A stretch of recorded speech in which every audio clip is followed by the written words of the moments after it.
On the day before she disappears, 27-year-old college student Michelle McMullen leaves her apartment in Ruston, Louisiana, and begins the long 18-hour drive to her hometown of Harrisburg, Pennsylvania. She's bringing her 6-year-old son, Jaden, back to live with her parents.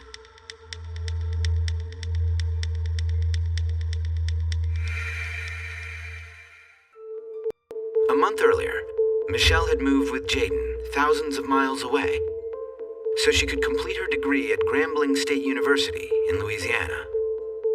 She was very serious. She was taking online courses.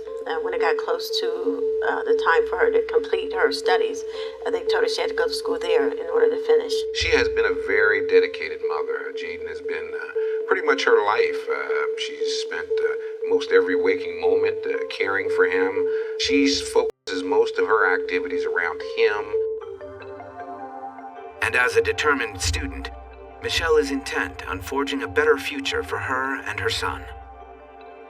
Michelle was a very attentive and a very focused to identify, how she needed to move forward in most things in her life.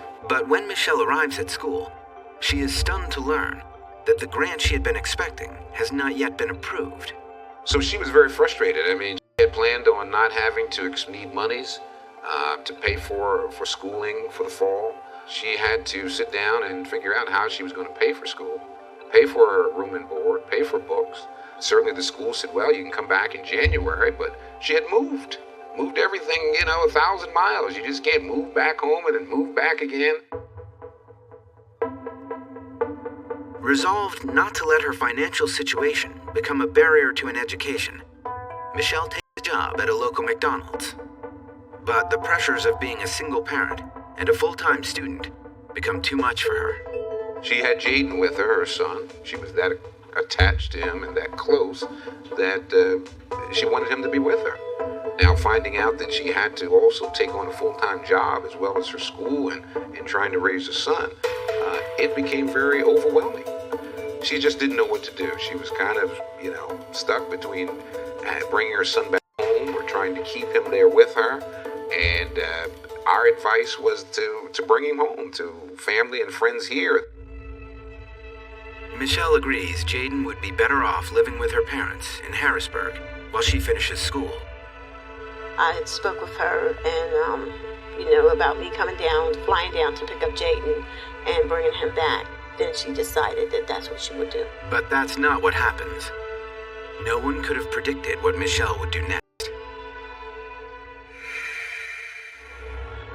On Friday, September 26th, Michelle arrives at work. Unexpectedly, her boss gives her the weekend off.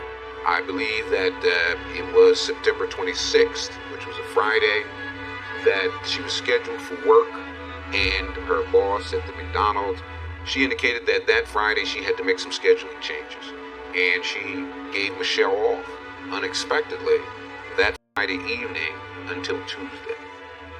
So Michelle now saw a window of opportunity that she could travel and bring Jaden back home during that time and didn't have class until Tuesday morning.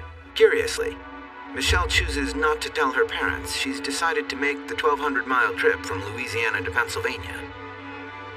Well, when I spoke with her before her disappearance, she didn't give me any inclination or anything. She was coming up that time, and I think she may have wanted to surprise us, and to show us that she could take that kind of drive.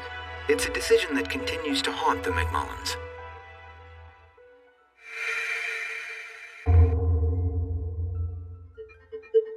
That Saturday afternoon, after attending her college's homecoming football game, Michelle sets off with Jaden. Our estimation is, based on the time, it's about an 18-hour drive, that she would have had to have left probably around 3 or 5 o'clock that afternoon. Michelle drives through the night, stopping only for gas. Michelle drove here in an amount of time that would certainly say that she didn't stop very much. I asked Jaden if they had stopped and slept, and Jaden said he slept and took naps, but he said every time he woke up, his mom was still driving. Michelle makes one phone call from the road to a childhood friend Harrisburg. I understand that Michelle, upon arriving in Harrisburg, spoke to her friend, told her friend that she was coming in town, and that she needed to drop her son with her. Michelle asks her friend to watch Jaden for the weekend, and then take him to Michelle's parents on Tuesday, once Michelle is back at school. Her friend later tells the McMullins that Michelle had specifically instructed her not to tell them of her trip until she dropped Jaden off. Certainly our feelings were that Michelle did not contact us, primarily because we would have not let her leave immediately upon arriving after driving such a long time. I would have insisted that she stay, even if I had to sit on her and, take her keys or whatever it is that I needed to do, but she would not have left that night. Michelle's spur-of-the-moment trip sets into motion a series of events that will devastate her family.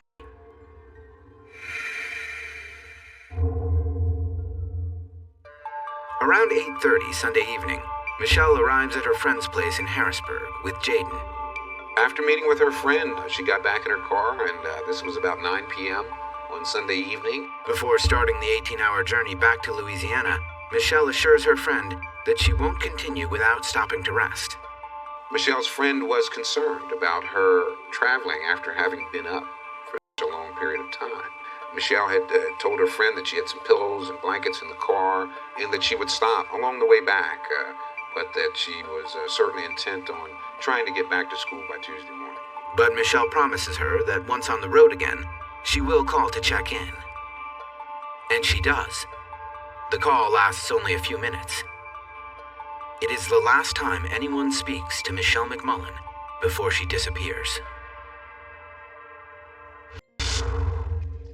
As the search begins, her family worries. Could an alarming medical issue be responsible?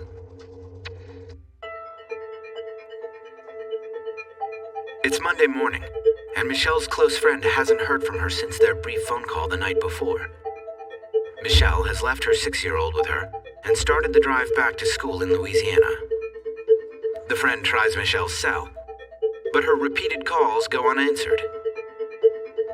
The friend, after making several attempts to reach Michelle, became very concerned that possibly something had derailed or there had been some issue.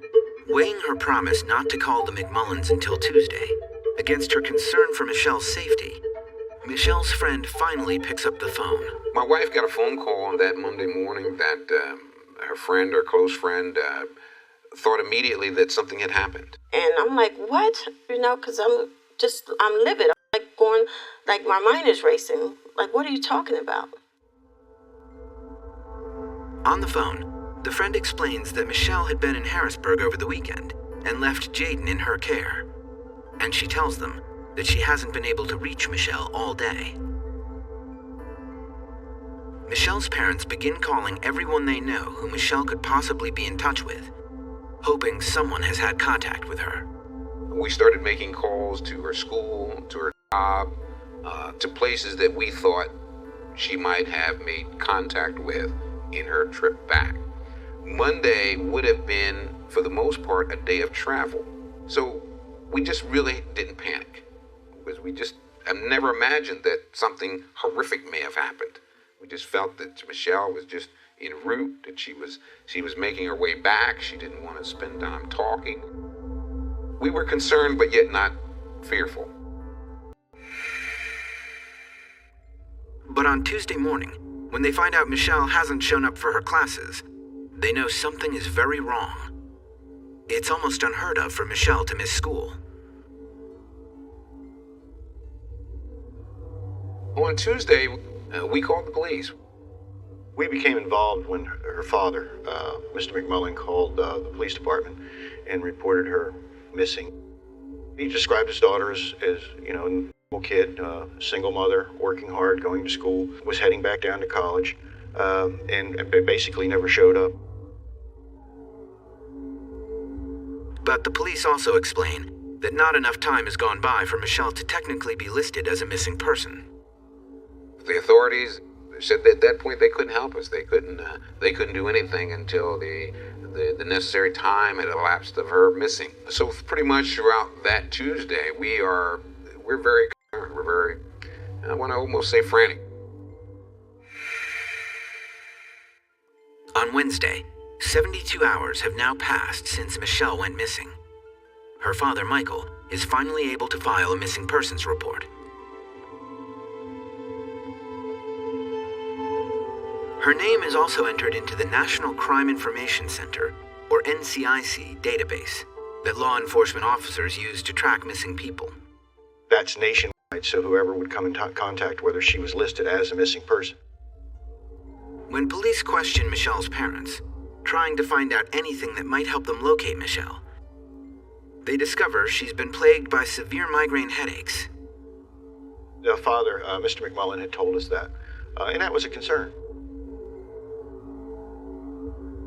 Police learned that a year earlier, one attack was so serious that Michelle collapsed, unconscious.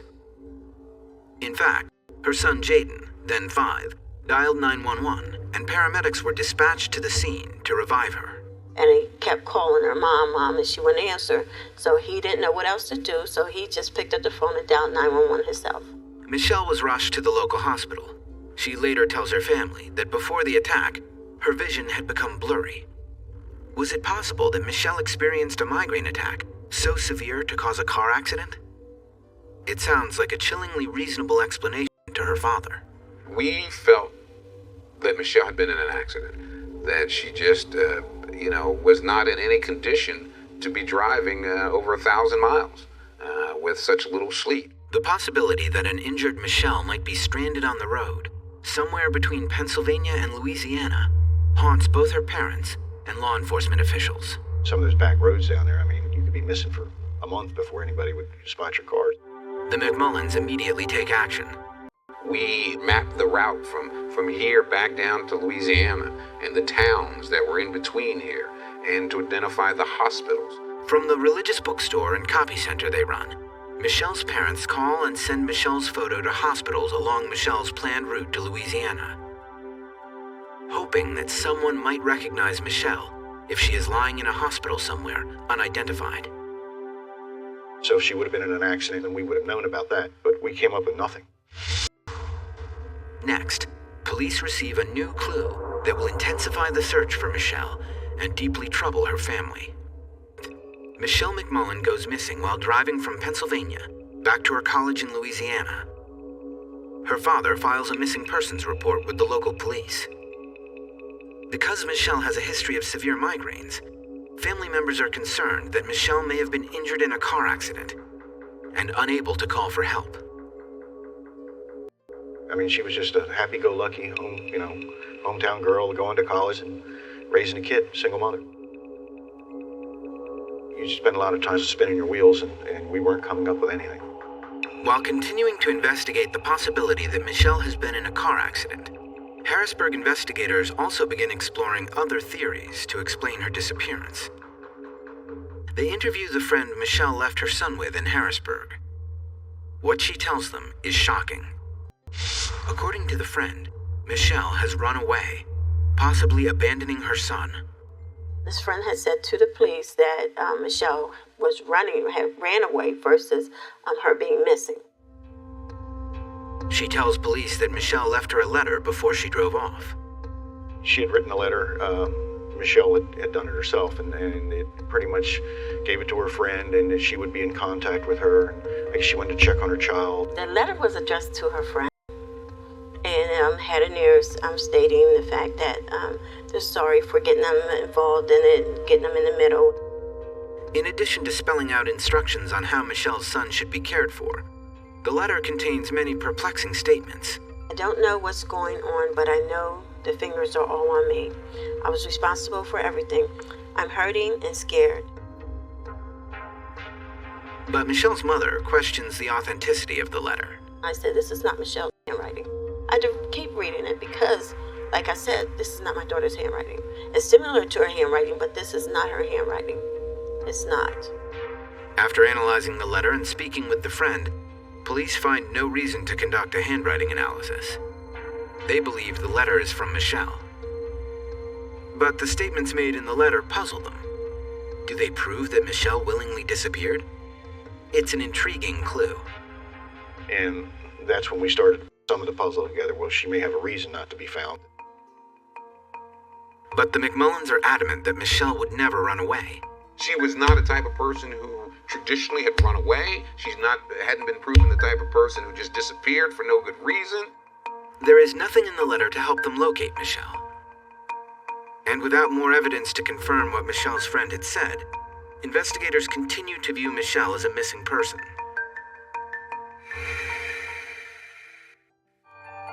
A week later, as police explore different theories about the case, a call comes in.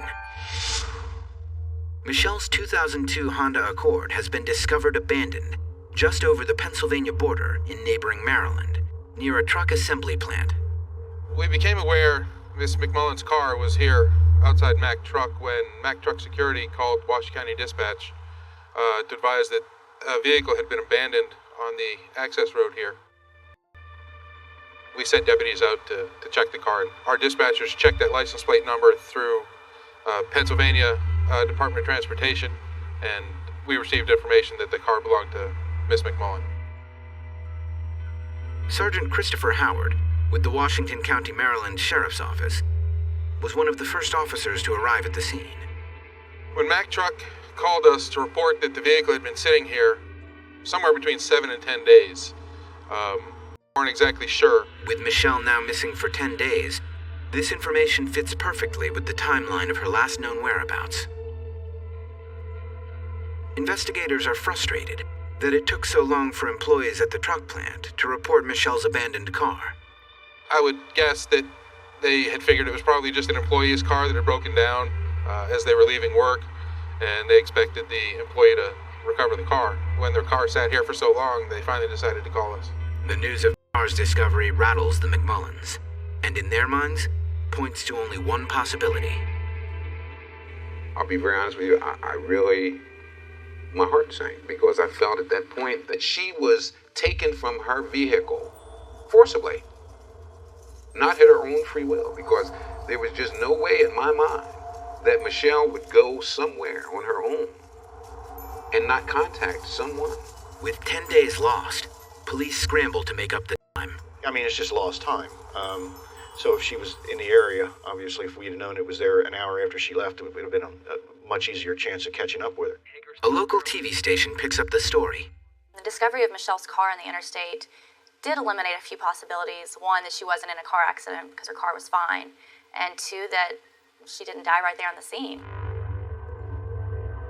With the likelihood of Michelle being injured in a car accident now eliminated, investigators focus on other possible scenarios.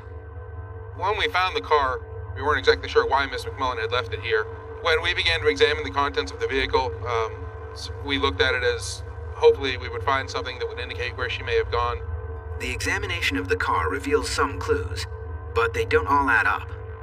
The car doors are locked, but inside, police find Michelle's purse, along with her cell phone, wallet, and ID. Evidence that reinforces the McMullins' fears their daughter has been abducted. I thought that she might have been asleep and somebody seen her, a trucker or somebody, and, banged on her window and scared her, and she got up and they took her out the car. The vicinity surrounding the truck plant is a mixture of farmland and wooded areas. Areas that would be sparsely populated at night when Michelle would have been separated from her car. In this area especially, it's not a really populated area. It would definitely be easy for Michelle to just pull up, leave her car, and nobody would ever even see her. I don't think there's a lot of people around there that would really say, "Hey lady, what are you doing?" Police form search parties to scour these areas for clues. They also bring in scent-tracking dogs to determine Michelle's movement. The dogs pick up Michelle's scent and track it 50 feet from the car towards the main road before it goes cold. With the bloodhound tracking Miss McMullin from the vehicle towards Moggins Avenue, the conditions that caused her to walk there, again, we had no idea of that. Still, the McMullins contend there can be only one explanation. Michelle did not leave her car willingly. The tractor trailer is about 50 feet in length. And that certainly makes sense that, hey, maybe a truck pulled out, saw her, stopped, went back, grabbed her up, put her in the truck, and went on their way. I mean, if this woman left her car on the side of the road and had a plan to escape and get away and go somewhere else, you would think she would take her personal items, things she needed to survive, like her credit card and her cell phone and her wallet. But it seems weird that she just walked away and left everything that are completely vital to surviving. As ground searches of the area are completed, only one thing is certain. Michelle McMullen is nowhere to be found. We had hoped maybe to find something indicating where she had gone or why she had disappeared. We didn't find anything. The McMullens are frustrated when the police are unable to turn up anything to help locate Michelle. And they can't believe no one at the truck plant saw her leave her car. How come you could not see if someone got out that car? You would have to notice if somebody's pulling up and pull over to the side. You would have to see that. You have no choice. Even if your back is turned, you're going to turn around, you still would have to see. You have to see that someone pulled that car there and got out that vehicle. But as investigators begin evaluating all of the evidence in the case, Michelle McMullen's disappearance starts to look less like an abduction and more like something else. There was nothing in the car that would indicate to us that there was any foul play. There was no evidence of a crime, no blood or anything like that. Each one of those things that we came up with sort of leads us to believe that, okay, no, she's not a missing person. She wants to be missing. Could Michelle have wanted to disappear? When something from Michelle's past emerges, it throws the missing persons investigation into a tailspin. Is after she vanishes. Michelle's car is found abandoned right over the Pennsylvania border in Hagerstown, Maryland. There are two theories about her disappearance. Her family insists she was taken against her will, but police believe the evidence shows that she wanted to disappear.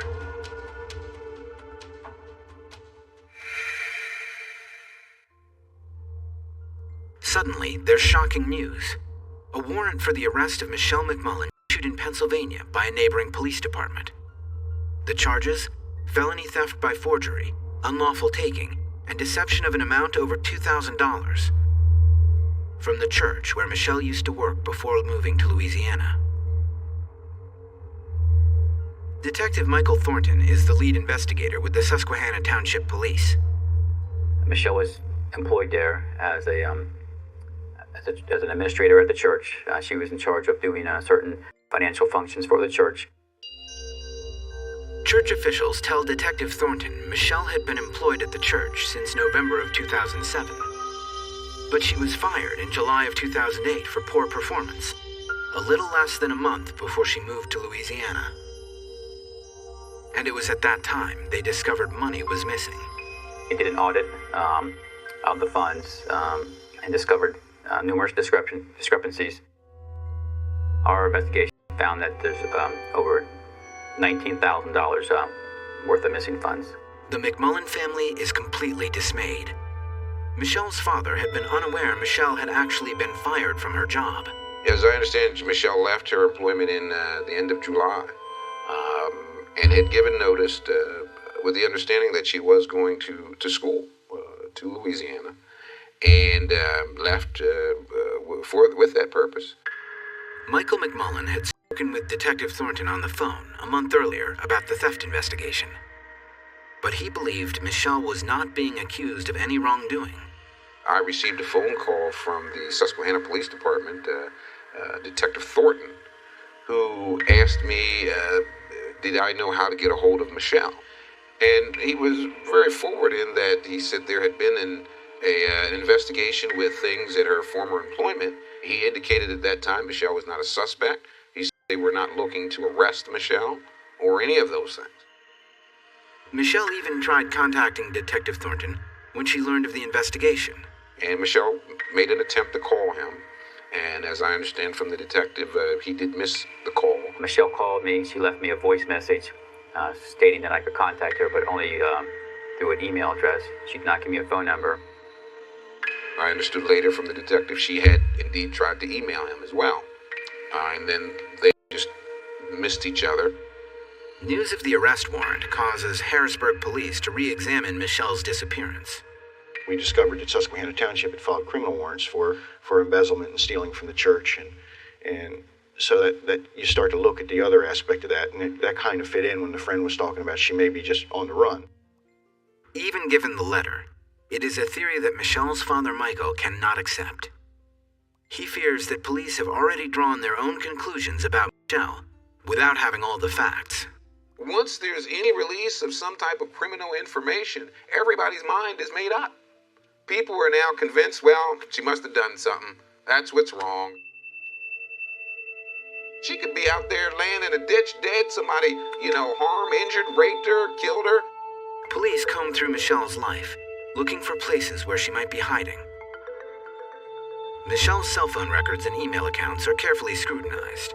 I did obtain search warrants for Michelle's email accounts, her MySpace and Facebook accounts. I was trying to locate individuals who she may have had contact with after she disappeared, trying to find something to help us to find her. But again, nothing surfaces to help investigators. Her name is once again placed in the NCIC database. This time as a wanted individual. We entered her as a wanted person. That was done for several reasons. If she is found, that the agency needs to know that there are charges pending in another jurisdiction. There's some meaning as to why she may be missing, and to make sure she's returned safely. Still, Michael McMullen firmly believes that the charges against Michelle have nothing to do with her disappearance. There was more information and more reason to believe that Michelle had been abducted than to believe that she walked away because of this criminal investigation. Detective Thornton acknowledges that at this point in the investigation, both theories about Michelle's disappearance still seem possible. There was the possibility that she was in harm's way, and there was also the possibility that she was running from the charges. We had no idea. And that's why we had to investigate, look in the situation, and determine exactly what happened. But we had no idea exactly why she was missing. The Harrisburg Bureau of Police continues investigating Michelle as a missing person. Meanwhile, the Susquehanna Township Police carry out their own fugitive search. Susquehanna Township was handling the criminal aspect. We were handling the missing person aspect. We have to continue to do that until we locate that person. Bottom line is we still had a missing person that we didn't know where she was. Detective Thornton carefully re-interviews Michelle's closest friends and family, altering the questions to reflect Michelle's new status as a wanted individual. We interviewed Michelle's family and friends. We asked them all sorts of questions as to if they knew where she was, why she disappeared. We have no reason to believe that Michelle's parents knew where she was or know where she's at right now. They are generally concerned about her safety and want her to return home to them. But while Detective Thornton believes Michelle's parents have been completely forthcoming with what they know, he feels the same can't be said about Michelle's childhood friend, the one who Michelle left her son with before disappearing. Certainly Michelle's closest friend seemed to have a very intricate involvement. There seemed to be a lot of things and situations that involved or surrounded her close friend. Detective Thornton asks the woman to submit to a polygraph test. We gave one of Michelle's friends a polygraph test. We wanted to make sure that we were receiving accurate information. Her answers are analyzed by the Susquehanna Township Police polygraph expert. The results of the test were that that person was deceptive. Detective Thornton believes the results suggest Michelle's friend isn't telling all she knows. There's still a lot of unanswered questions. The results of the polygraph test were another piece of the puzzle and gave us direction to look into. But none of this eases the McMullens' pain of not knowing where their daughter is. I've had a lot of people have said to me, well, you seem to be so calm and so collected through all this. I'd be out of my mind. But I knew my daughter was out there and that somehow I had to find her. And being erratic, being emotional, being, disoriented just, isn't going to cut it. I mean, you got to be focused. Then, a possible sighting confirms police suspicions, but causes Michelle's parents even greater anxiety. The disappearance of Michelle McMullen continues to be investigated by two different police forces. The Harrisburg Bureau of Police is still treating her as a missing person, while the neighboring Susquehanna Township Police pursue her as a wanted fugitive. And with little information to go on, her parents remain at a loss to explain their only daughter's disappearance.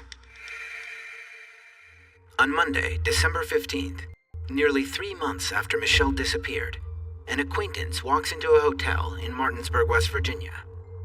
He's startled when he recognizes the woman working behind the counter.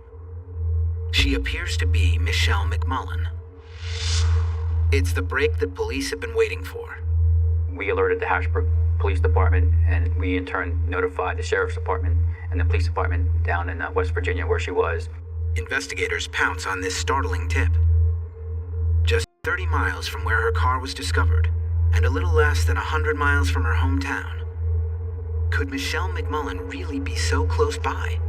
One of our detectives got the information and immediately sent the local law enforcement agency there. But when the officers arrive, they're surprised to find the person believed to be Michelle McMullen has already fled.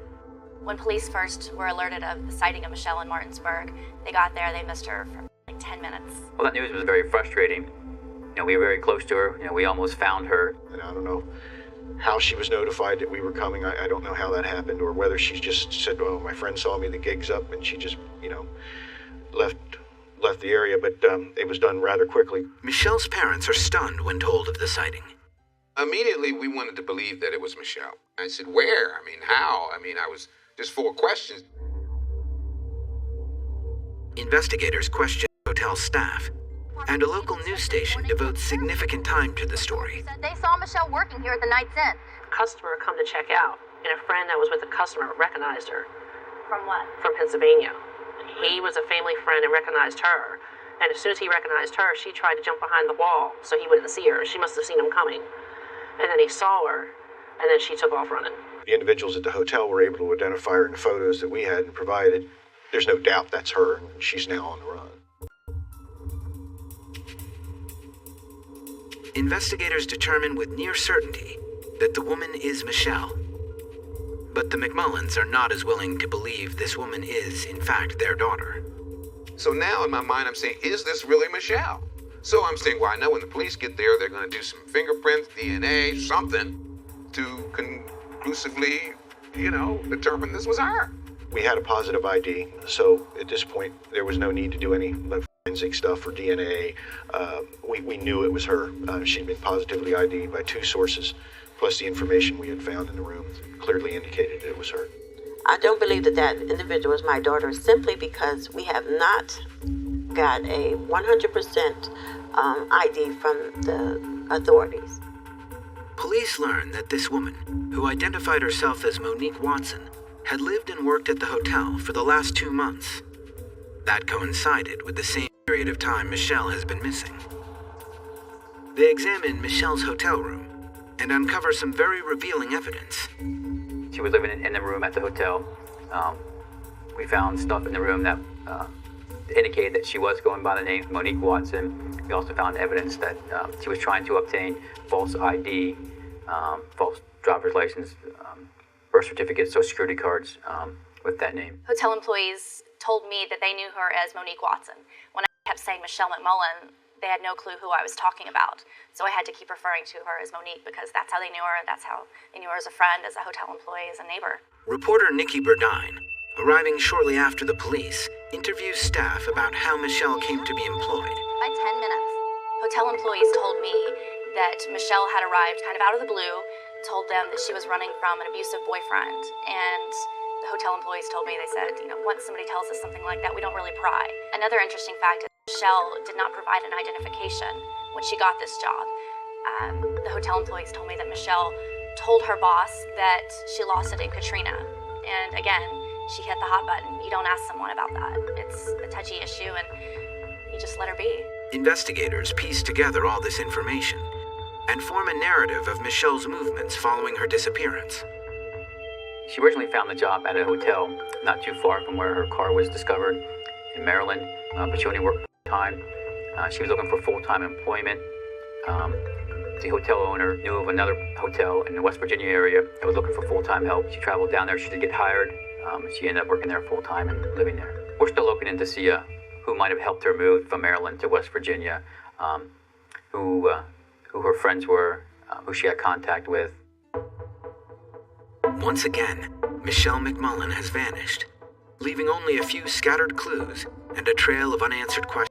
I never in a million years would have expected this case to take the turns and twists that it did, where she's a missing person, her car gets discovered, she's using false names, she runs out of a hotel, we're still trying to find her. Never would imagine this in a million years for this case. Michelle's family prays for her safety, wherever she is.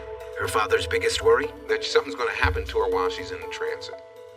That's my biggest concern, is that, yes, up to this point, maybe she's been safe, or maybe not. We don't know what she's had to endure to get to where she is at this point.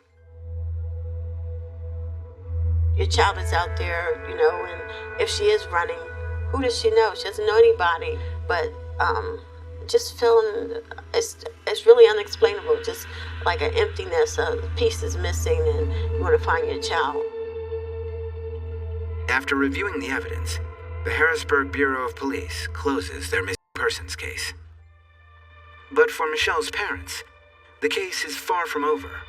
Their lives are still full of uncertainty and fear for their daughter. I can't think about the negative aspects of this. I have to think about finding her, period.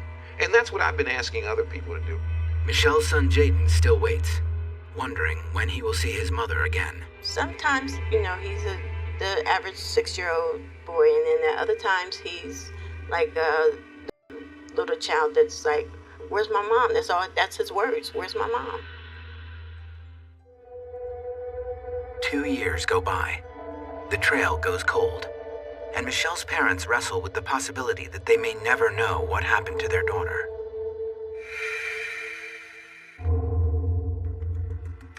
Then, on January 21st, 2011, police in Oakland, California get a startling call, which breaks the case wide open. A disappeared viewer has recognized Michelle at a hair salon. The Oakland police team up with the FBI, and 4 days later, they raid the salon. Michelle, who has been living under an assumed name, tries to flee.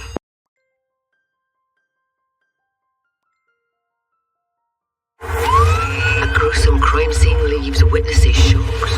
An officer noticed a foot protruding, and then she realized that there was a body in there. He fell on the ground. It was just horrible. I start crying thinking about it. When best friends become secret lovers, families become enemies. A killer hides in plain sight. We think we know people sometimes, but we don't always. I could see her knees buckle. And I said to myself, oh my God.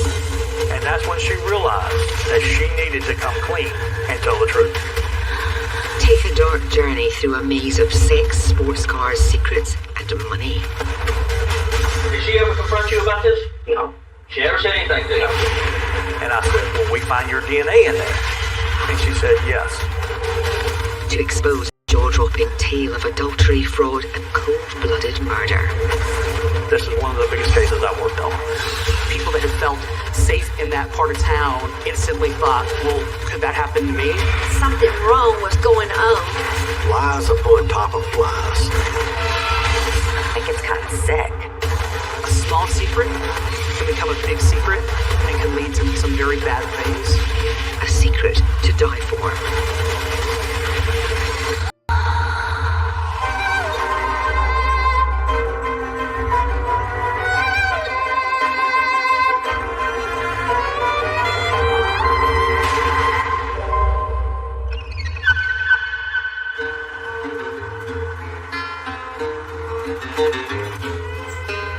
Countrywood is a neighborhood outside the busy part of Memphis. And it is adjacent to the country club there, the golf course. It is big homes, pools. Not a lot of crime there. Police would tell me it was like Mayberry there compared to the rest of the city.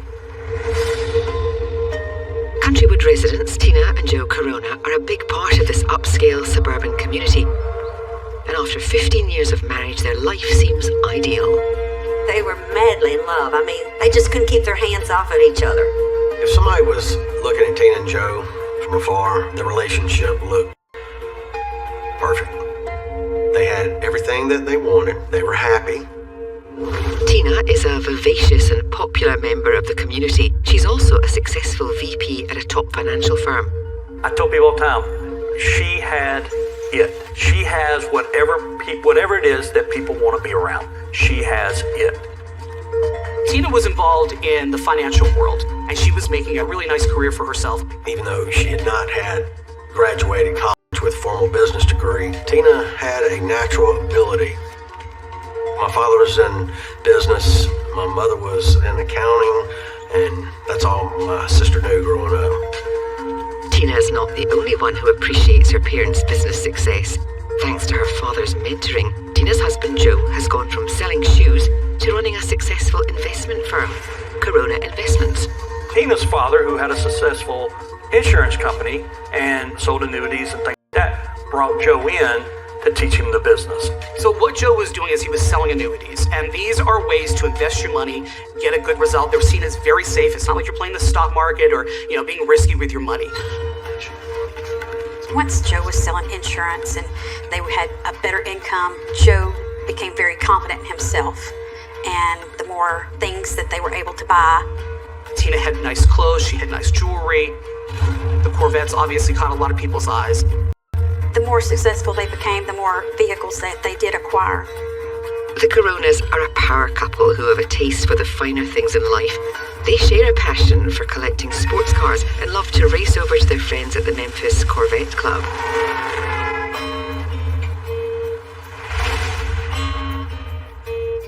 The Corvette Club was their life, was their personality. It was a big deal to my sister. Tina and Joe loved the Memphis social scene. They're often out on the town with another couple, Becky and Bruce Black. Tina and Joe's friends, Becky and Bruce, they did a lot with them. They hung out all the time. The wives got along well, the husbands got along well. They were just seen as the best of friends. Becky and Bruce are more than just Tina and Joe's friends. They're also in business together. Becky and Bruce did invest with Joe in the Corona Investments. And they aren't the only investors from Joe's social group. Generally, his clients came from people they knew together. That's why he wanted to come to our church, because that would be an opportunity that he could get a lot of people's business. All the investments people were making were for their retirement. We heard from different people. We invested our money with Joe. He learned from Mr. Murphy. Everything's good. Investing with Joe Corona feels like a safe bet. But behind the scenes at Corona Investment, Joe was taking advantage of his clients' good faith. His clientele are mostly friends who don't ask a lot of questions. People were willing to write over these checks and give money, and they didn't even always ask for paperwork on it. They just trusted him. It never crossed our minds that Joe would be doing something bad. Making matters worse, Joe struggles to conceal a nasty and growing habit. Oh my gosh, he gambled. Joe spent a lot of time at the casinos. He was down there several times a week. Tina used to go down there with him all the time, but over time it became more of a secret that he was going down there. I do know one Thursday afternoon, he took a trip down to the casinos and he spent a little over $40,000. Joe absolutely had a gambling problem. Joe losing thousands of dollars of their hard-earned money isn't the only thing going on behind Tina's back. Tina's lifelong friend has other misgivings. I believe there were numerous women. I had people come up to me and say, "Is Tina and Joe still married?" And I'd say, "Yeah, why?" When whispers of Joe's indiscretions reach the family, they choose to keep their suspicions to themselves in order to protect Tina.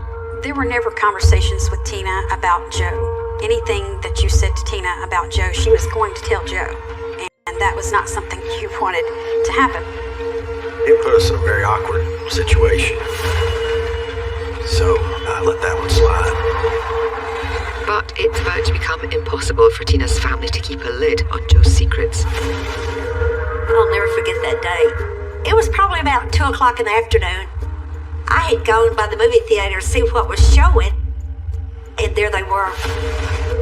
Joe is out in public with another woman. I caught them together. Joe's secret is just the tip of the iceberg. Small secrets can sometimes become bigger secrets, but in this case, it became a deadly secret.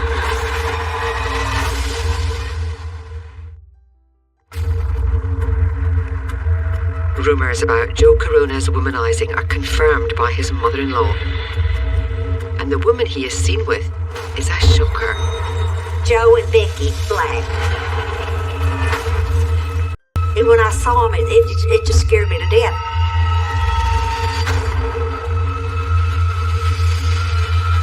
But they acted like they didn't see me.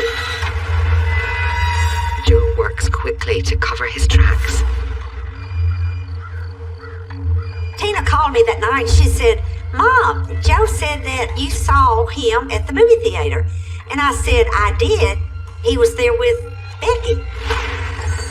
She said, yeah, he said that they were meeting Bruce there to go over some insurance. I felt terrible for Tina that he was doing this and lying to her about it. But Tina believes Joe's excuses. And the Coronas continue to socialize with Becky and her husband.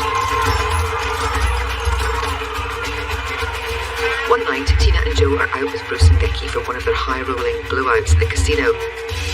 Bruce thinks nothing of dropping a few $1,000s at the blackjack table. Bruce was the breadwinner in his family. He was very successful, made a lot of money.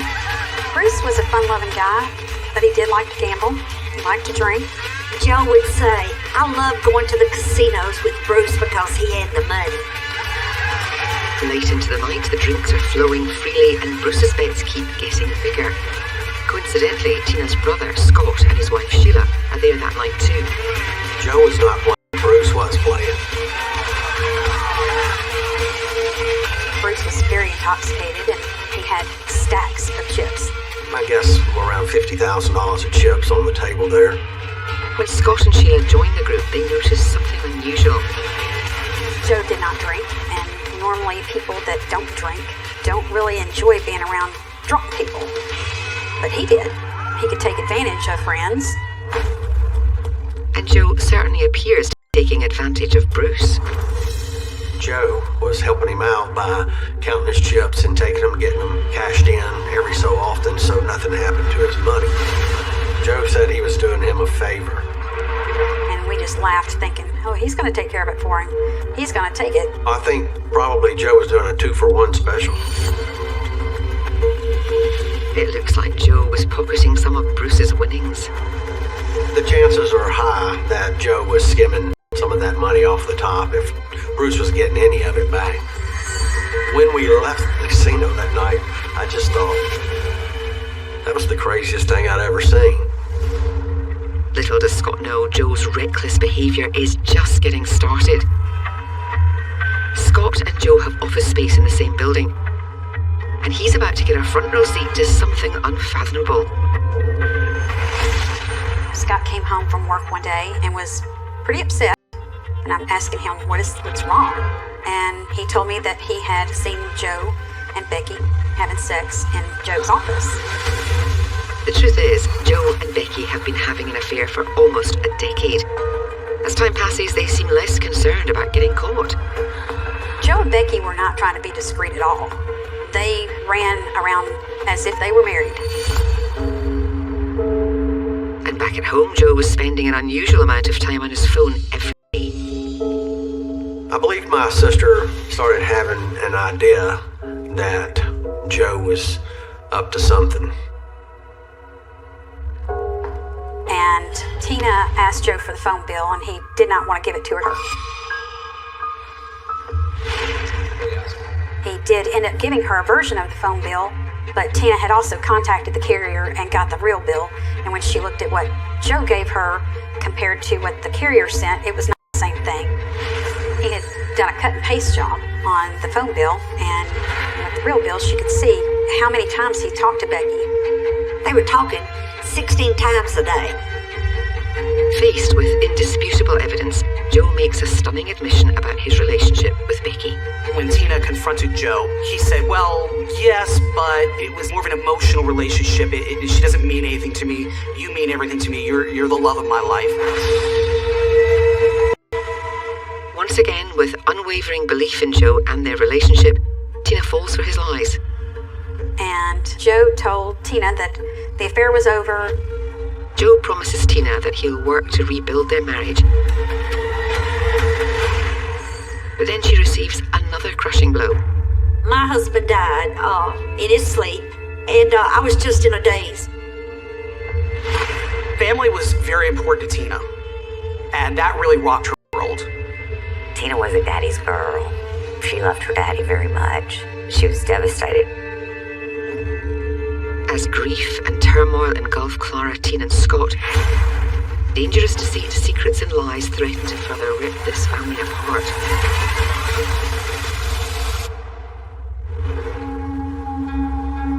In the days following James Murphy's death, the distraught family bonds together and moves forward as best they can. It was devastating to the whole family. Clara was more than devastated, and Tina too. All she kept saying was, what am I going to do without my daddy? In the midst of their grief, Tina's husband Joe steps up. When my father passed away, Joe jumped right in and said, hey, look, I'm going to help you guys, help your mom.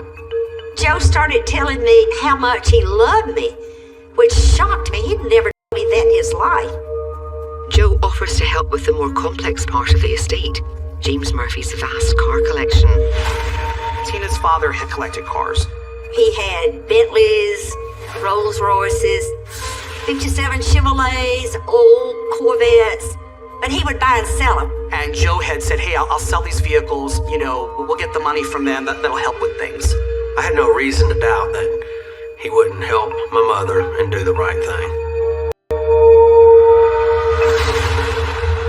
As Joe makes deals to sell the antique cars, Tina has time to reflect and decide she and Joe could use a fresh start in a new home. Tina had a nice house, but Tina wanted the next house. She said, we deserve almost a show palace of a house. And she figured, we have the money, let's move. Let's do it now. Why should we wait any longer in life? Joe agrees, but secretly knows there's no way he can come up with the down payment. He controls the household finances. She'd have to ask him if she could have some money to go shopping. He controlled every single thing that she did. He decided where they were going to go for dinner. He decided what movie they were going to see, what event they were going to go to. She couldn't go to a doctor's appointment without him. She couldn't go to a nail appointment without him. He was the most controlling person I've ever met in my life. Some people will tell you that Tina wanted someone who was stronger than her in the relationship. Someone to kind of take care of her, to celebrate her and support her, and that's what Joe's personality really lent itself to, at least on the outside. But the question was, what was really happening behind the scenes? The hard truth is, they are drowning in debt. Joe's gambling away their money, and despite promises to the contrary, his secret relationship with Becky is stronger and more intense than ever. One minute, she's smiling to Tina. The next minute, she's having an affair with her husband. It would have been real convenient for Tina to be out of the way for Becky. Becky wanted Joe. She wanted a life with Joe, and Joe wanted a life with Becky. But I don't know that either one were willing to leave their spouses because it was really convenient. Both their spouses are earning a living for the two of them to play around every day. When Joe wraps the sale of his father-in-law's vehicles, Clara is eager to find out how much money he's made. But strangely, her bank statements are no longer being delivered in the mail. All of a sudden, they weren't coming to the house anymore. And the family thought it was very strange. Like, this is weird.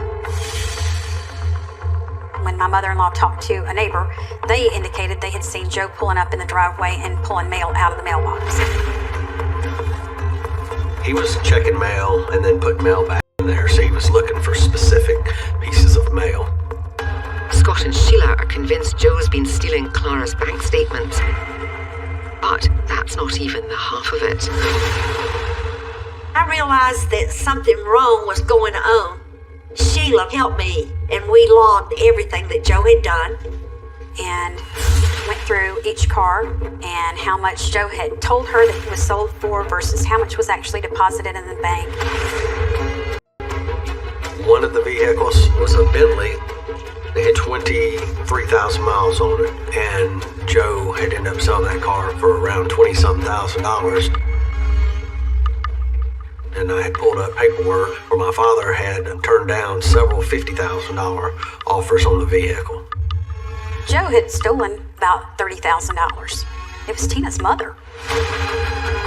Turns out Joe has been selling the cars under value to make fast cash for himself. I couldn't believe it. He's a piece of work. To do somebody that way when they were grieving made me angry. Tina's family has had enough. Joe is about to face the music. Clara called Tina and Joe and said she wanted to have a family meeting about all this money. I think it was an aha moment for Clara and Scott. They were right about Joe all along.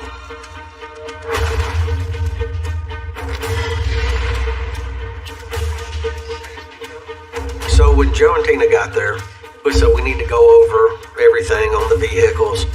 All of the paperwork was presented to Tina and Joe. Joe immediately got nervous. He was sweating profusely. As accusations fly, Joe angrily denies everything. That was a very ugly moment in time. In Joe's mind, he didn't owe my mother any money for the cars that he had sold. Tina once again defends her husband. How dare they accuse my husband of stealing money? How can my family treat me this way? I couldn't understand how Tina could believe everything that Joe was telling her. You've already found him to be a cheater, and now he's a thief. At what point is she going to wake up?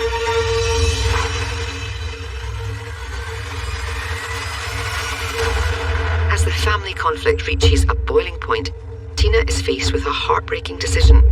And Joel turns to her and says, "It's me or it's them." And Tina chooses Joe. Tina got up and said she'd lost her family. I just started bawling, and they left. Despite clear evidence that Joe is stealing, Tina stands by her husband. The fact that Tina chose Joe over him and his mom, it was very painful. It was really hard on me, and I know it was hard on my mother. Tina's loyalty to Joe comes at a huge cost. This family will never be the same.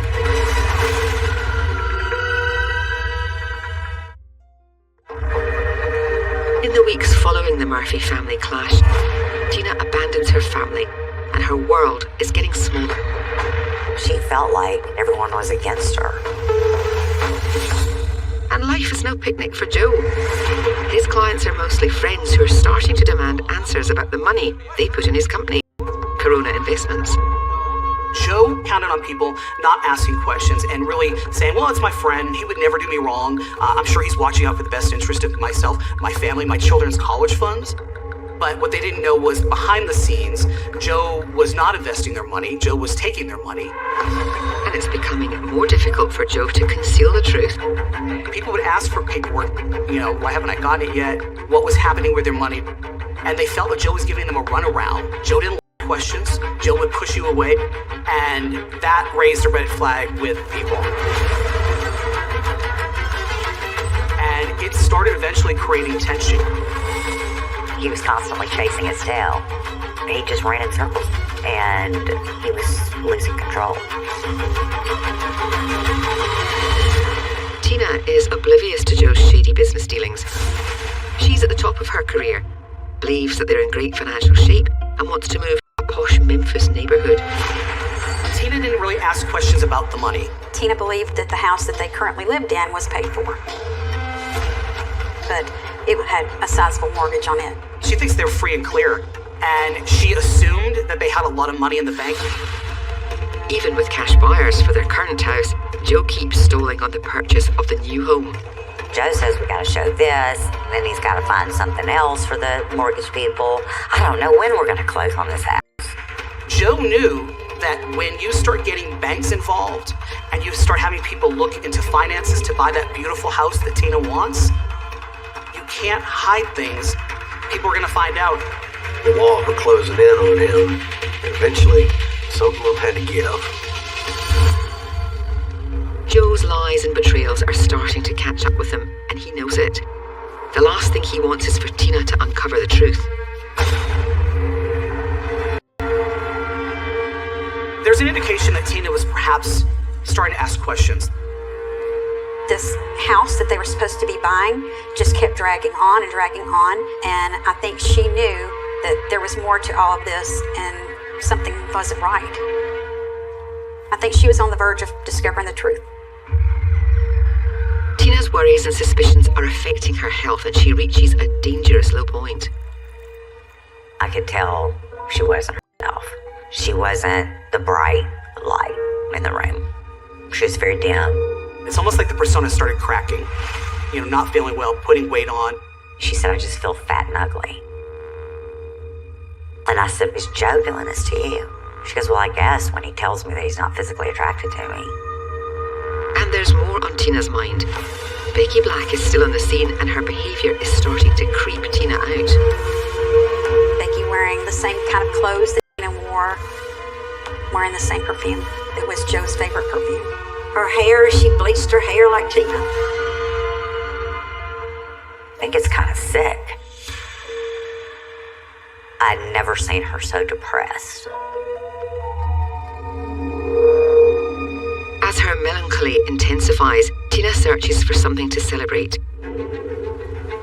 An upcoming dinner party at the Memphis Corvette Club may be just what she needs. She was president-elect of the club. The club had a lot of activities going on. And she was tasked with getting things ready for this party. So Joe said that he had told Tina to take the truck because she was getting party supplies. While Tina runs errands, Joe has plans to work on one of his classic cars. He had a souped-up vehicle, and one of his friends from the Corvette Club was going to help him work on it.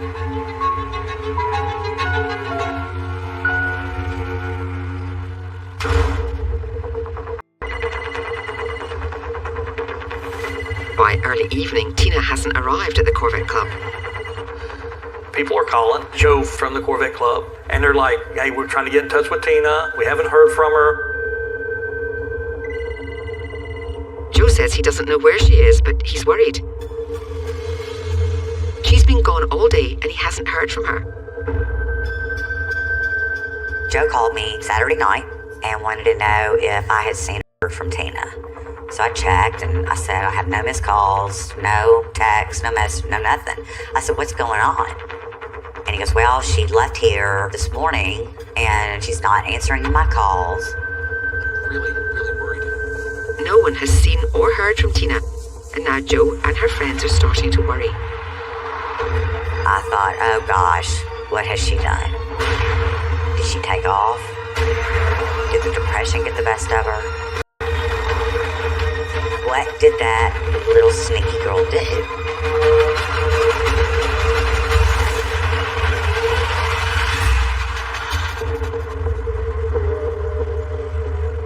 By 6 p.m., Tina Corona is a no-show at the Memphis Corvette Club.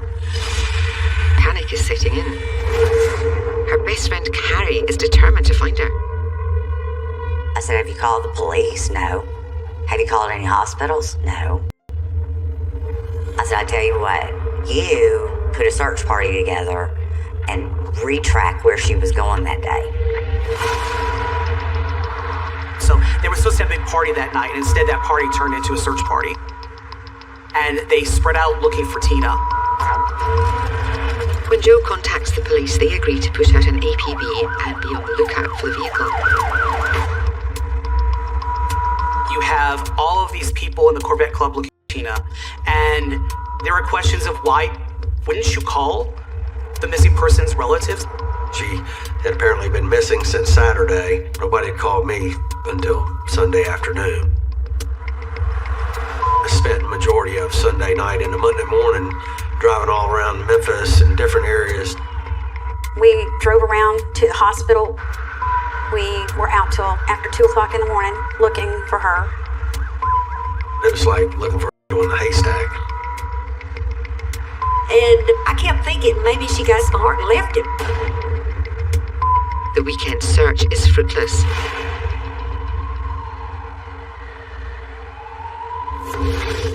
Until the next day. A resident in the nearby town of Bartlett calls police to report a suspicious vehicle has been parked in a dead-end street since Saturday. The call came in to our dispatch, and they sent patrol units there. And once they got there, they ran the tag of the vehicle, and it came back as the one belonging to the missing individual, Miss Tina Corona. As they started looking at the vehicle, one of the officers looked through the back window and noticed that there was like a lump or something in the back covered with towels. And then as she looked further, that officer noticed a foot protruding in the lower portion of the leg from underneath the towels. And then she realized that there was a body in there.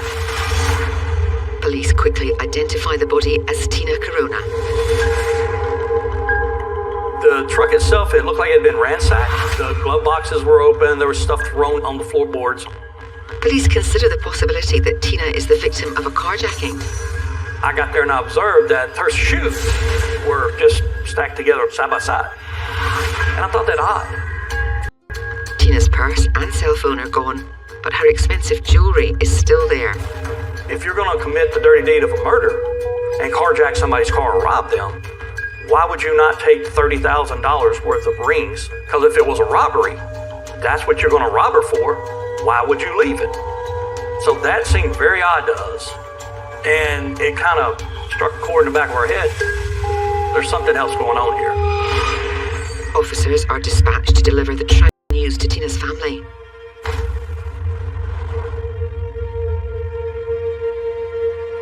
My nerves were shot. Heaped up on the ground, throwing up and crying, and it was just horrible. And now we're in protection mode for his mom. Detectives are eager to speak with Joe about his wife.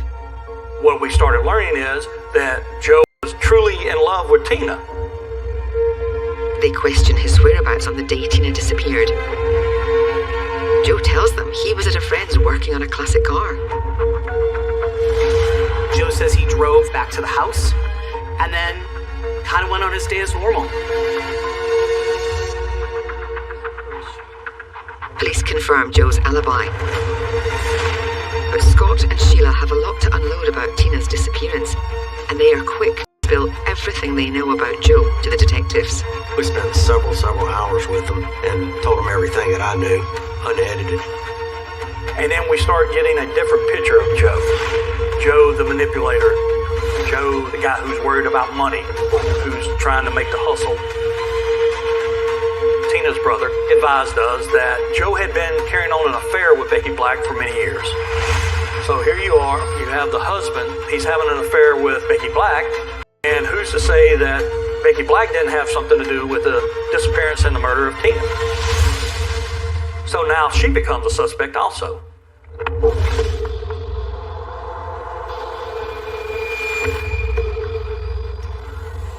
At first, like anybody else who gets caught doing wrong, they don't want to tell you the truth.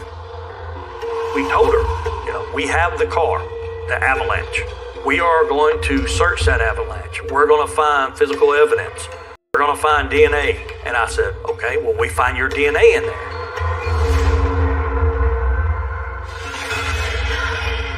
And I could see her knees buckle. And that's when she realized that she needed to come clean and tell the truth. And she said, yes. And I said, how did your DNA get in there? Then she says, Joe and I had sex in the car. And we're like, okay. Now we're getting somewhere. Becky doesn't stop there. She reveals she's been secretly stashing tens of thousands of dollars in her attic. So there were secrets happening everywhere. Becky's sleeping with Joe, and she's taking money from her husband and hiding it up in the attic to create an escape fund as she saw it. Becky's secrets make her a strong suspect, but police still don't have enough evidence to make an arrest.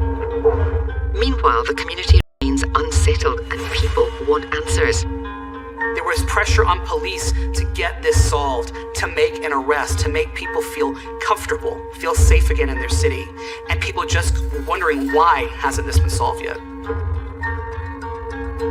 Then police receive a call from Tina's best friend, Carrie, who drops a bombshell. I was literally consumed with her murder. But I was on my way to work one morning, and I was thinking about Joe and Tina, and I said to myself, oh my God, no. A mountain of lies and deceit is about to come crashing down, and a murderous scheme is revealed.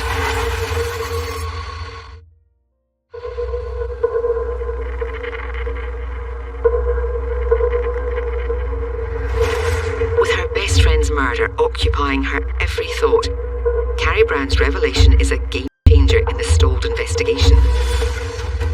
My husband and I have discussed some debt we had, so we decided to make a withdrawal from our annuity to pay that debt off. And she had asked Joe for that to happen. And Joe kept stonewalling her and wouldn't do it. And finally, it took her up to 3 weeks for it to happen. And I thought to myself, that money that I got from Joe had Tina's name on it. Now, why would Tina's name be on my annuity?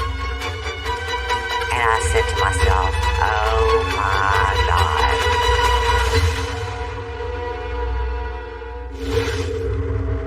Carrie calls her bank manager for clarification about the check and is stunned by what she learns. She said, Carrie, it was a personal check from their checking account. This is fraud. You need to call the police. Like right now. Carrie learns that Joe never purchased an annuity in her name. Instead, he pocketed the money she gave him.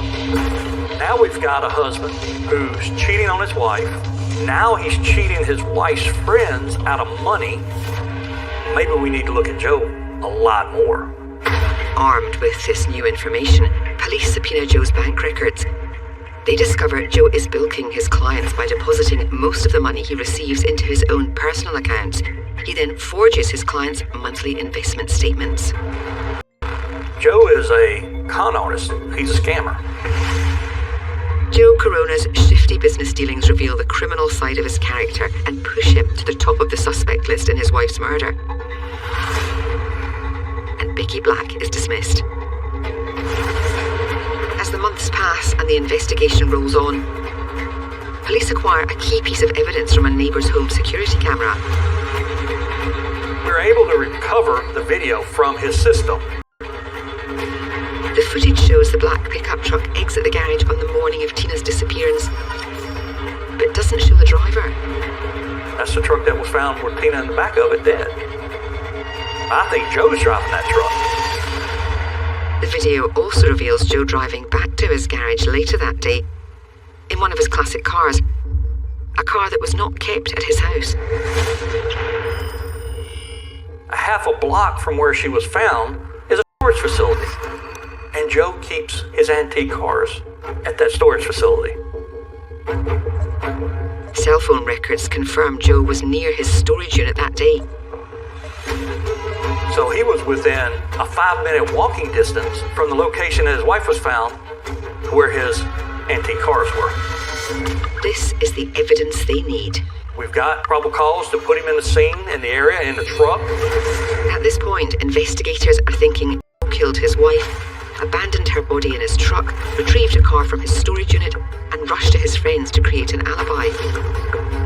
And when police follow up with the friend, he reveals their meet-up was hastily arranged over the phone by Joe. It was nothing that was set up. It was nothing that was agreed upon. He just called and said, hey, I'm on my way over there to work on that car with you. Joe's fate is sealed. Police finally have enough evidence to piece together the murder. The motive boils down to Joe's financial fraud. Did she ever confront you about this? No. She never said anything to you? If she'd have found that out, she'd have lit into me whenever she found it out. I think she did lit into you. When did she do it? Was it Saturday? So we're thinking that something happened that morning when Tina was leaving. She found a piece of mail that said something about her finances were not what she thought, and that she confronted Joe about it. Joe's whole life is stealing from her friends. He couldn't let her get away knowing that he was stealing from everybody, and he snaps. We think she was held down and suffocated, which could happen by putting a plastic bag over the head or something of that nature.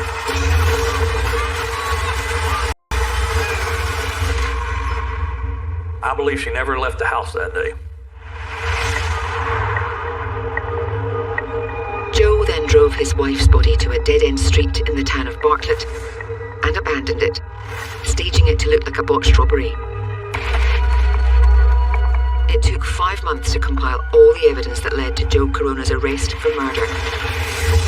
His conviction and life sentence in 2012 made headlines. Prosecutors say her husband, Joe, smothered her with a plastic bag because she was about to find out he was a liar, philanderer, and thief.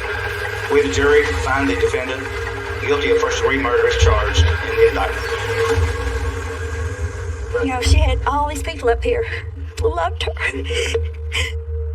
Joe never admitted to killing his wife.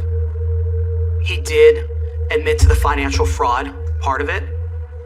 In 2013, Joe Corona was sentenced to 7 more years on fraud charges. His take, more than $788,000. Joe's deceit and manipulation led directly to Tina's estrangement from her family and her brutal murder. But shortly before her death, she quietly reached out to both her brother and her mother. They both received an email from her in a way to mend things. And Scott had made her a wind chime for her birthday. And she said that she hoped that she could get the wind chime from him for her new house. And she went into telling him about a new house that she was planning on buying. He never got to give her the wind chime that he had made for her.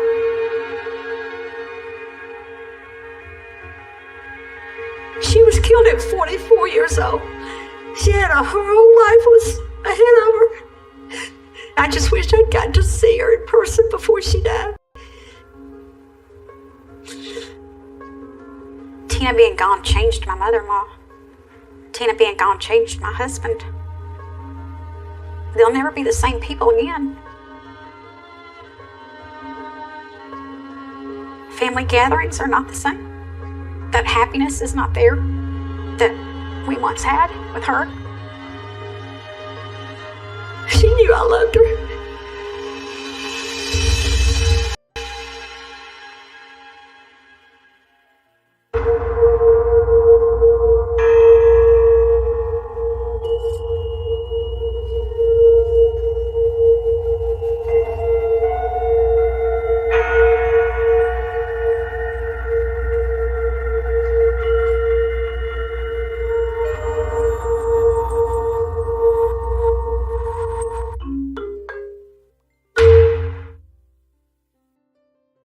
The following program is rated 14+ and may contain coarse language, violence, nudity, mature subject matter, or scenes which may not be suitable for all viewers. Viewer discretion is advised.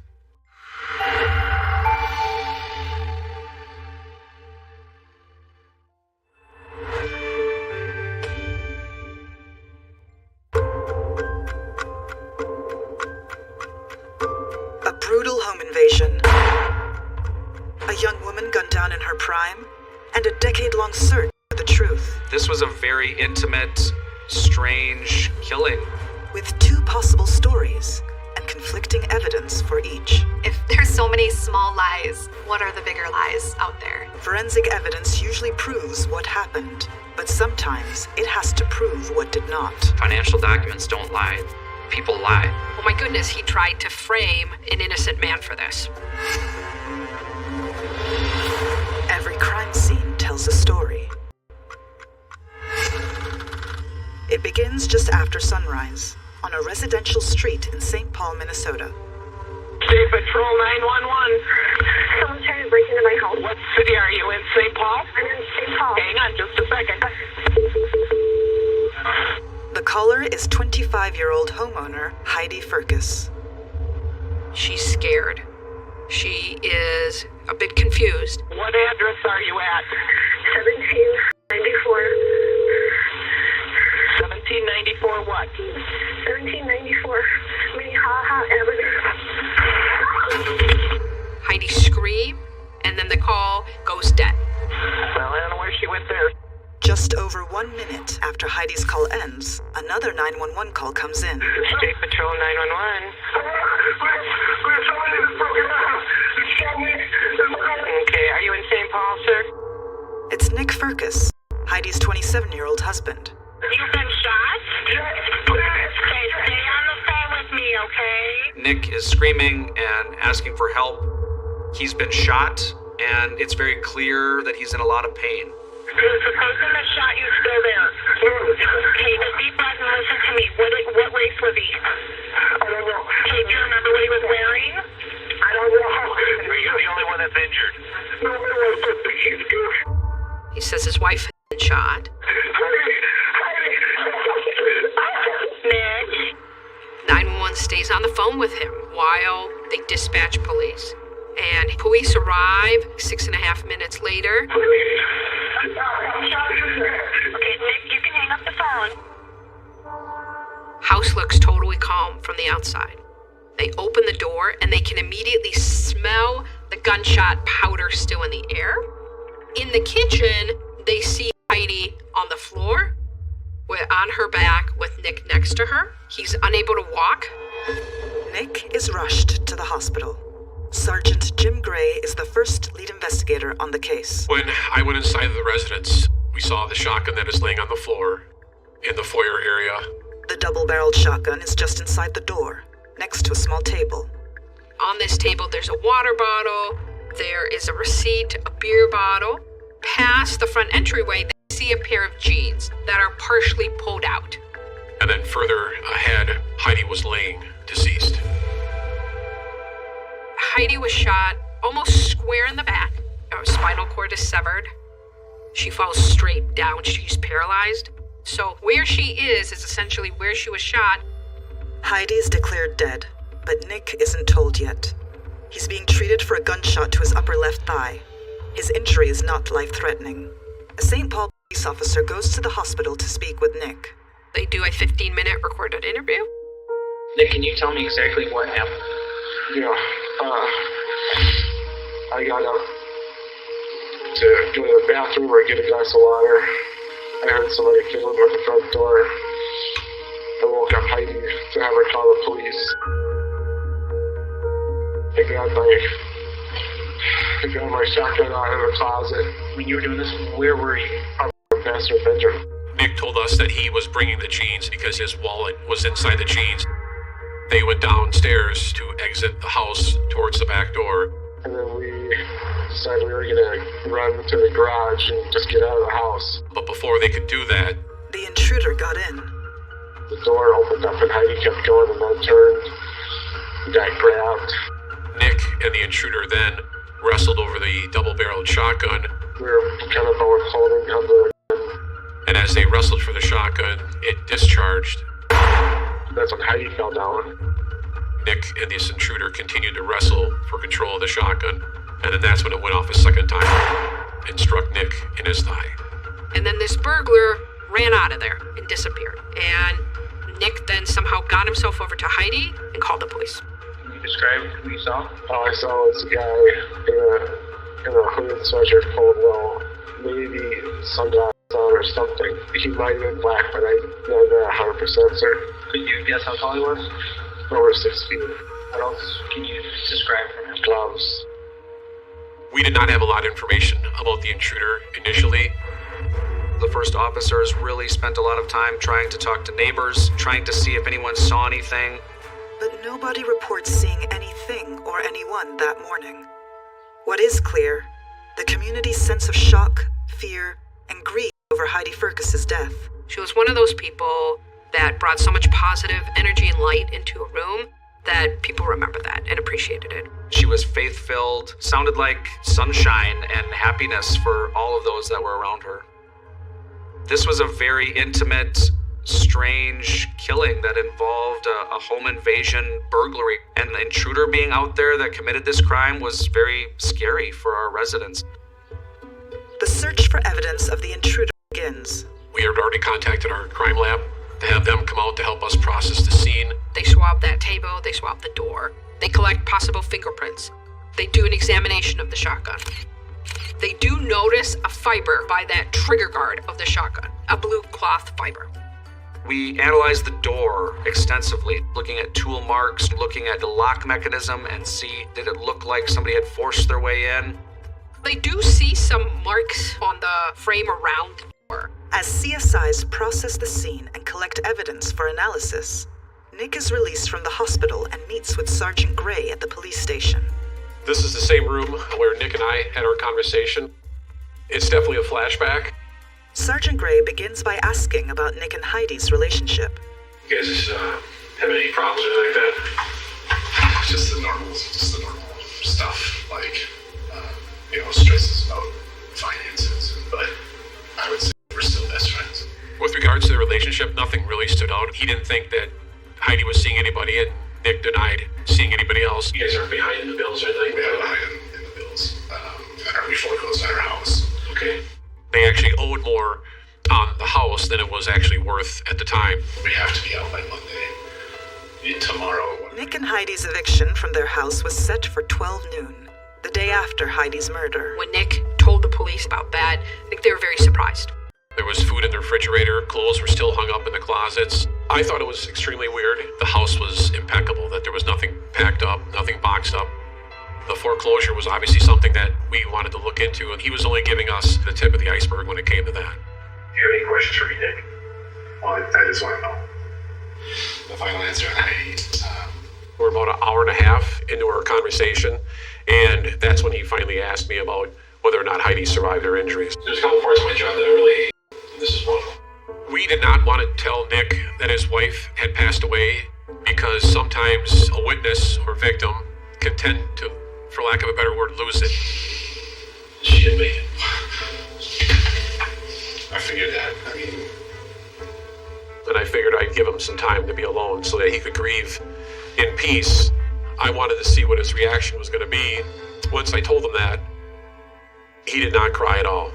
Not what we normally would experience, something like this, where we would have people openly weeping, crying, screaming, and yelling, those kinds of things.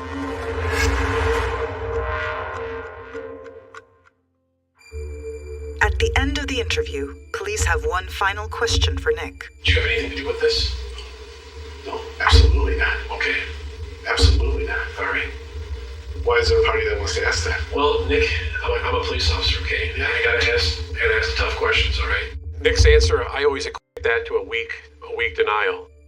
Nick's not a man that would express his emotions, but when Nick's family came into the room, he started overtly crying and then gave his mother a hug and was, crying into her shoulder. Nick is free to go home with his family. We are just trying to gather as much information from him as possible because Nick is a victim and he is also a witness, and it is his wife that died in this incident. So as a matter of protocol, detectives must look into Nick's background, starting with his interview. We were trying to follow up on the information that Nick provided to us during our conversation about the foreclosure. They began to gather all kinds of bank statements and mortgage documents and insurance documents and loan payment information. Aside from the foreclosure, their finances seem like that of any other young couple struggling to make ends meet. There are no red flags. General financial strain does not come across as a regular common occurrence for a motive for homicides that we see. Investigators soon learn that Nick has no criminal record. He runs a division of his father's company, and he's admired by his friends and family. Nick was described wonderfully by many of his friends. He was a leader in their church. Everybody said that he was a great person to be around. His marriage to Heidi is also reported to be rock solid. Nick even signs over Heidi's small life insurance payout to her family. By all accounts, it seemed like a very loving marriage. Nick very much doted on Heidi. They met in the church group. He gained a lot from that relationship because of how much she touched everyone's life. Heidi was close with a lot of people, also very kind of loyal and caring. Both Nick and Heidi's friends and families rally around Nick. Nick was obviously receiving support from both his side of the family as well as Heidi's family. But even though Nick seems like a solid witness, police still investigate whether his story can be backed up by the forensic evidence. I'd had issues with some of the things that he brought up during our conversation. I'm at the front door, so let me know. We decided to recreate the doorknob jiggling at the house. In the bedroom, looking at the hallway. Because it was one of those things that kind of stuck out in my head that if you're upstairs, are you really going to be able to hear somebody messing around with the front door? Sergeant Wright and Sergeant Shackle could not hear me manipulate the front of the doorknob while they were upstairs like Nick said he could. To police, the initial evidence doesn't quite line up with what Nick told them. They decide to go back to him for more details. Only there's a problem. Nicholas Firkus, his family comes from quite a bit of money, and almost immediately he hired a private attorney. And that defense attorney let us know that if we had to speak with Nick, we could do it through him.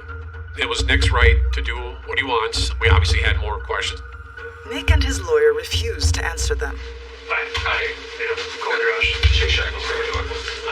But they do help police in a significant way. 2 weeks after Heidi's murder, We were notified that Nick and his defense team had made a sketch of the intruder and that they were willing to turn over a copy of that sketch that was created with his private sketch artist. the sketch is their strongest lead to date. It's released far and wide in the hopes that someone will recognize the intruder and break the case wide open. That's obviously exciting for the police department because that gives us something to go on. That gives us someone to find. It gives us something to research, something to do.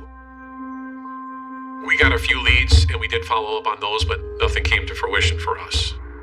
As the year goes by, detectives hope the case will move forward when the forensic results from the scene come in. At that time, the fingerprint process and the DNA process was quite lengthy. We did not get DNA back in this case until almost a year later. The results don't give investigators much to work with. It's only Nick's DNA on that shotgun. And inside the house, there were no other fingerprints aside from Nick and Heidi's. The results from the fiber found on the firearm are also inconclusive. They can't say exactly what. It could have come from the jeans. On the front door, there's no third-party DNA nor fingerprints either. Since the intruder was wearing gloves, this isn't a surprise, but it's a disappointment.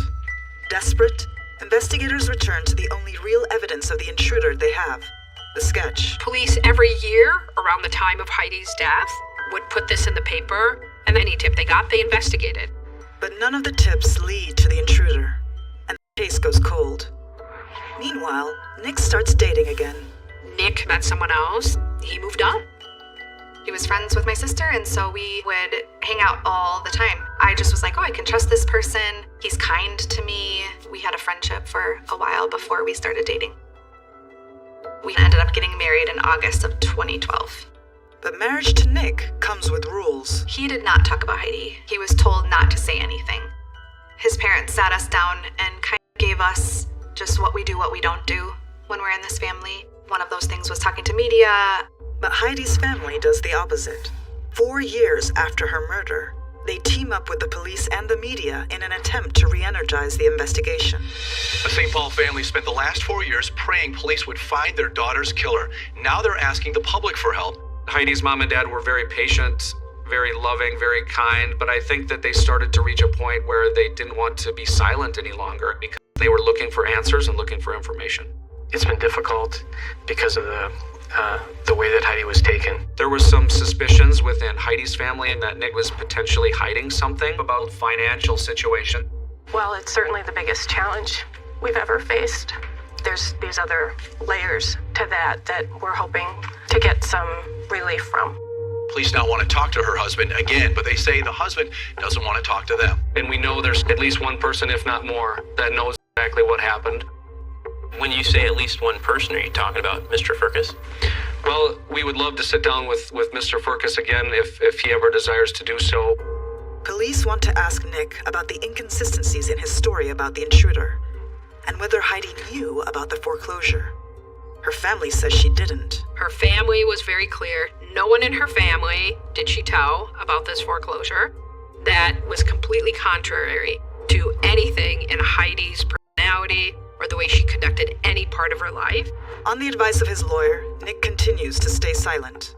Instead, Nick's lawyer responds publicly. There was a lot of press in the paper, and there were comments from his attorney that they had evidence and proof that Heidi Firkus knew about this eviction and lockout that was coming the day after her murder. But Heidi's family doesn't believe it.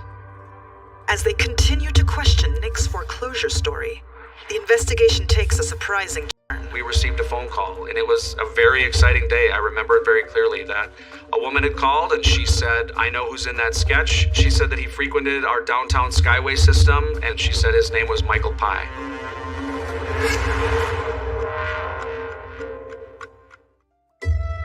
Armed with the name of the intruder who killed Heidi Firkus, investigators jump into action. They learn he has a long rap sheet, and in 2015, when the tip comes in, Michael Pye is in jail. He was incarcerated for breaking into homes and committing burglaries early in the morning in the same community where Heidi was killed. And when we started to look at his booking photographs, it was unmistakable. There was no doubt that this sketch was of Michael Pye. It is uncanny how identical it is. The eyes, the face, the nose, it's exactly Michael Pye. I could not wait to go talk to him. We scheduled an appointment with the Department of Corrections so we could get up there and interview him. We introduced ourselves to Mr. Pye, and we told him who we were and why we were there, and he said something about, I've never killed anybody. I pulled out the sketch, and I remember him just staring at the sketch and saying, that's me. Except it's not. Michael Pye was in prison at the time of the murder. We have jail records, video evidence, and everything else that shows there was no way that he was the intruder. It's a huge setback. But now investigators want to know, how did Nick Firkus come up with such a detailed sketch of a real burglar who was in jail? And what they found was his picture and news articles were prominently in the paper around that time. It's not hard to make the guess that that sketch was made based upon a newspaper clipping where his photograph was in the news, and that it was created possibly in an effort to set him up or frame him. And the man, now out of prison, spoke tonight. If I wouldn't have been locked up, I would have had a murder case. After Mr. Pye was cleared and the intruder was removed from the possibilities list, we started to narrow the focus more on Nick.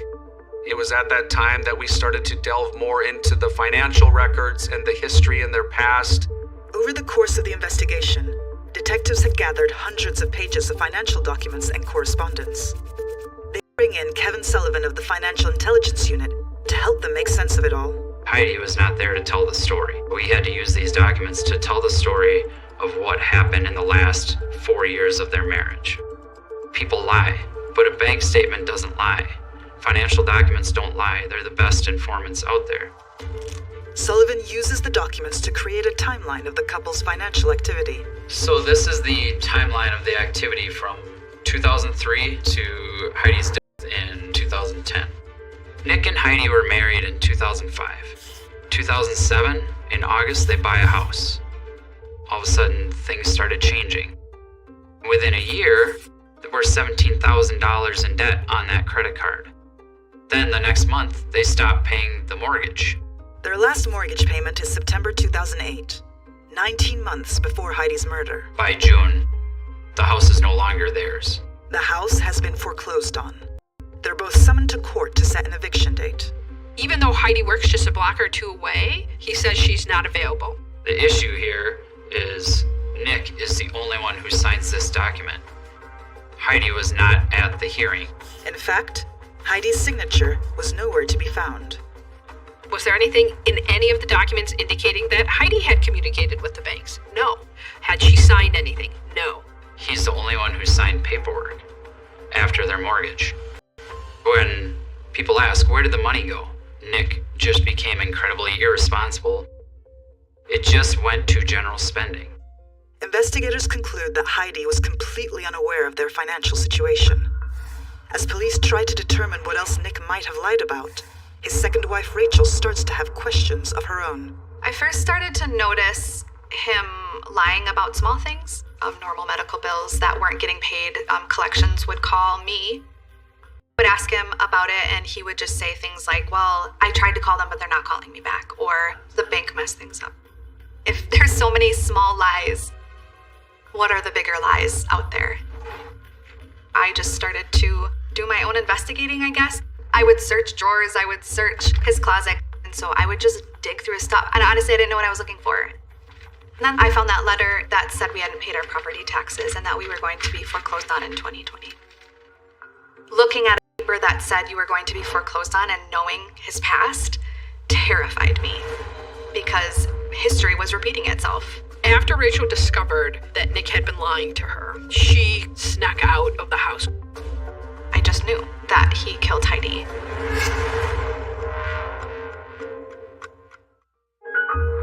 Years after Heidi's murder, Rachel Firkus files for divorce from Nick. When St. Paul police hear about the proceedings, they reach out to her, hoping she'll talk. She's hesitant at first, but agrees. I will share my story, and it's very similar, and it doesn't look good for him. Nick had a pattern that he lied about the finances, he mismanaged their finances. He did this obviously with Heidi as well. Once we spoke to Rachel, I really said we need to get all of our ducks in a row. Easier said than done. For years, it was very suspicious, but there's a difference between believing someone's a suspect and having enough evidence to arrest them and convict them in court. And we didn't want to get it wrong. We didn't want to do the family an injustice by not having enough evidence. So police bring in the FBI. St. Paul Police Department reached out and said, hey, we would like to take another look at this case. The FBI begins their analysis with the first piece of evidence collected in the case, Heidi's 911 call. The 911 call was pretty telling for me, hearing Heidi's last 38 seconds of her life. You hear a loud bang, Heidi scream, and then the call goes dead. We think, because of the sound of it, that it was a gunshot.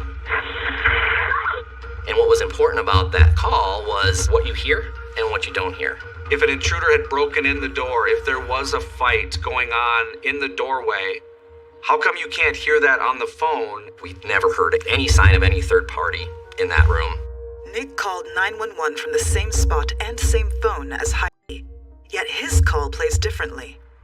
The FBI couldn't hear the intruder, but they could hear the police. You hear the police enter that front door area.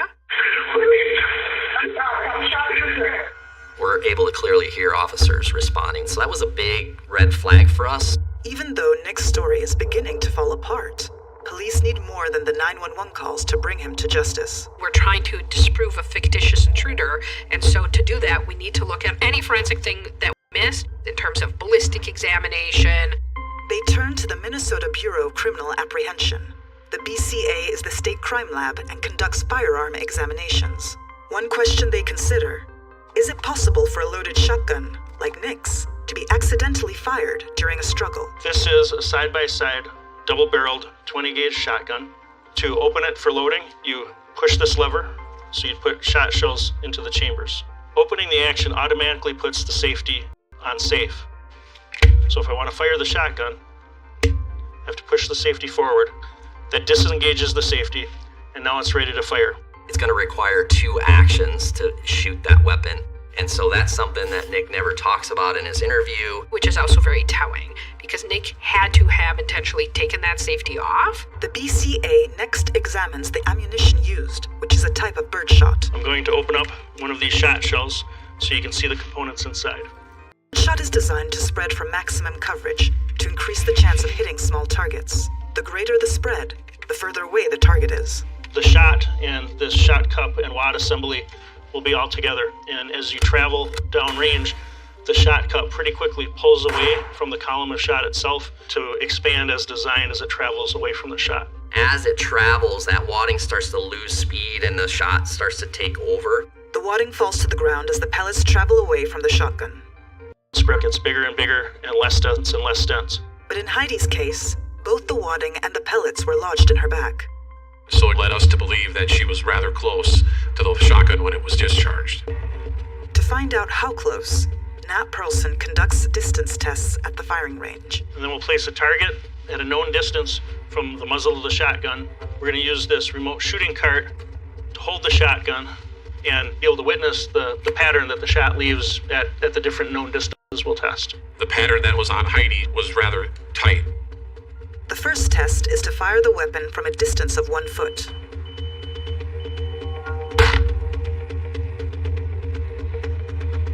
So this is the shot pattern at 1 foot, 1 hole. It's probably about the dimensions of the end of the barrel. We're gonna back it up so we have a further distance, 3 feet. It's right around 3 feet. And see what pattern we get with that.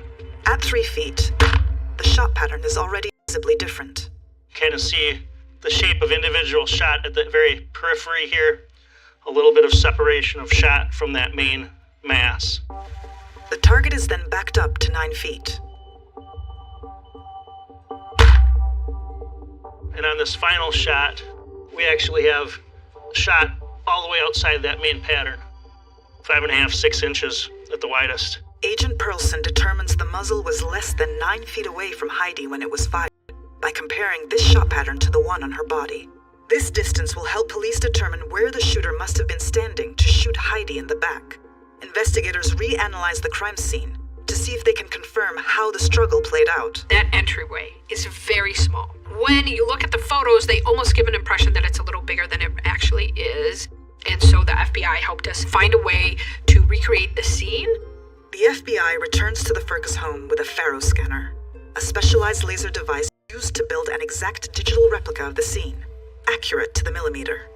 This is essentially the first floor of the house. Being able to measure everything as precise as we were helps us kind of determine where at the maximum distance is it possible somebody could be standing at that 9-foot mark, which was our extreme end of our ballistics, where that shotgun would be in space. The Heidi model is positioned in the middle of the house, exactly where the real Heidi was shot dead. With the help of the medical examiner's report, which had already confirmed the angle and height of the bullet entry, they can determine the area where the gun should have been when it went off. As you turn the victim side to side, you see how the pattern of that shotgun moves from side to side. That's the area that shotgun has to be in to inflict that wound in her back and not impact the door jamb or any other obstacle in its way. No pellets were found in the door jamb nor anywhere else near Heidi. It was a clear shot. Agent Riley next focuses on the height the gun would have been held at to make that shot. As we bend Heidi backwards, you see where that shotgun would have to be to represent the wound in her back, and this is not a natural position for anyone to be standing. And then if we bend her forward, even just a little bit, you can see how high that shotgun gets in the room, which tells us that's really the limits of that vertical path on that shotgun. That shotgun has to be pretty parallel to the ground at the level of his shoulders when it goes off. The digital model shows her shooter could not be as tall as Nick said he was when first asked. Could you guess how tall he was? Over 6 feet. And now we stick a person of the same size as Nick. This is what we find. That weapon is at the same height as if it's shouldered and aiming it at a target. The digital model confirms that someone around 5 feet 8 inches, Nick's height, took a clear and steady shot. Investigators are now certain Nick murdered Heidi. The one thing that's still missing is motive. Why would Nick kill his wife? Why didn't he go to his parents, who were quite well off, and ask for help? That was the burning question that I had in the back of my head.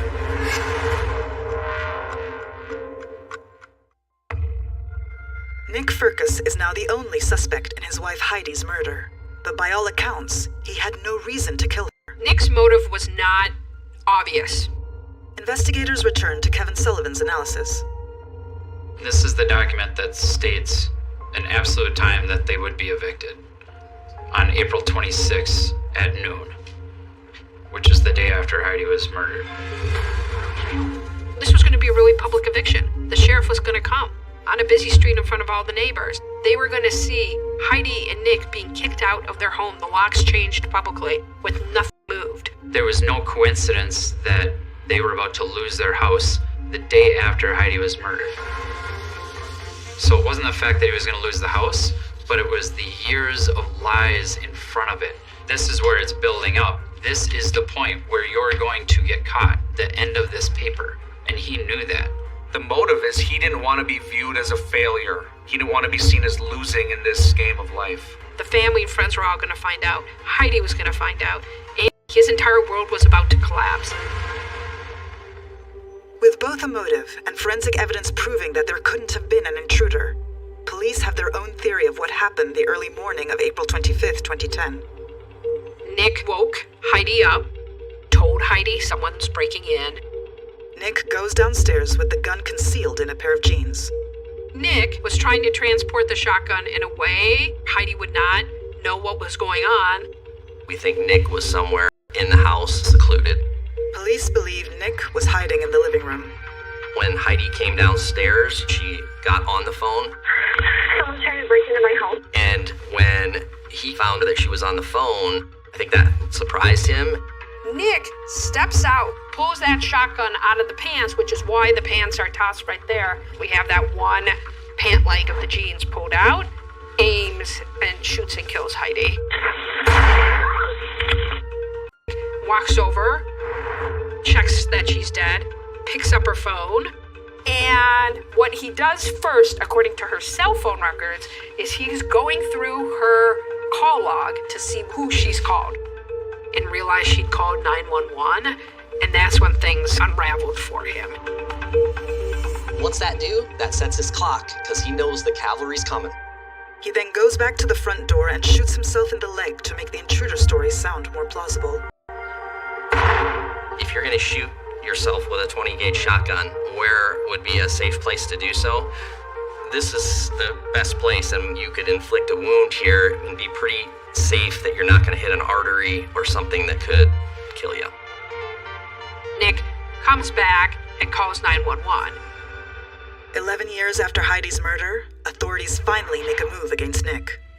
Yesterday morning, Nicholas Firkus was arrested and charged with second-degree intentional murder for the death of Heidi Firkus. Her parents were actually at the press conference with police today, didn't speak, but released a statement saying they hope this will get them closer to the truth and justice. With Nick charged with Heidi's murder, prosecutors can finally demand answers. We do not believe that Heidi knew of this foreclosure. For over 10 years, Nick's lawyers claimed they had proof Heidi knew about the eviction. Now they must share it with the prosecution. I was ready, turn it over, let's see what it is. And they said they don't have it. There is no document. There never was a document that showed that Heidi knew. In January 2023, Nick Firkus' jury trial begins. There was not a single seat open. The family of Heidi Firkus packed the courtroom for this morning's hearing. There were people sitting on the floor. There was an overflow room. Friends and family on both sides. It was like an ugly wedding, where it's like you pick a side. Guilty or not guilty? Not guilty. With Nick still claiming innocence, the prosecution needs the forensic evidence to do two things. One, to prove what does not exist. The job was to prove beyond a reasonable doubt that there wasn't an intruder. And to prove that Nick Firkus was the one who killed Heidi. Nick's defense maintains it was a botched home invasion. Their big defense is, Nick is a wonderful guy. The home was foreclosed anyway, so if he was trying to avoid humiliation, he didn't do it. Our response to that was, it was all about the framing of it, right? By the time it came out in the paper that the home was foreclosed on, what also came out is that Nick is a victim of a terrible tragedy, as opposed to Nick is an incessant liar who violated the basic tenets of his marriage with Heidi. The prosecution counters the botched home invasion theory by focusing on the evidence at the crime scene, using an impressive exhibit built by the FBI. This is the physical model that the FBI created to explain what the evidence actually shows. The model of the house was made with the same Faro laser scanning technology used to create the digital model. So this is Heidi, the light blue. The dark blue is the height of Nick. And then we have the alleged intruder, which is our gray person. According to Nick's statements, he was about 6 foot, 6'1"-ish. They used the model in court to show why the fight couldn't have played out the way Nick said it did. And that in fact, there was no fight at all. The big things that we wanted to try to represent was the swing of the door as you open it. As Nick gets beside the door pops open. So this person coming through the door blind would have to grab that shotgun, and then the momentum would take him into that staircase, which takes him out of the area where that shotgun would have to be to hit Heidi in the place that it did. She shot kind of right between her shoulder blades, right here.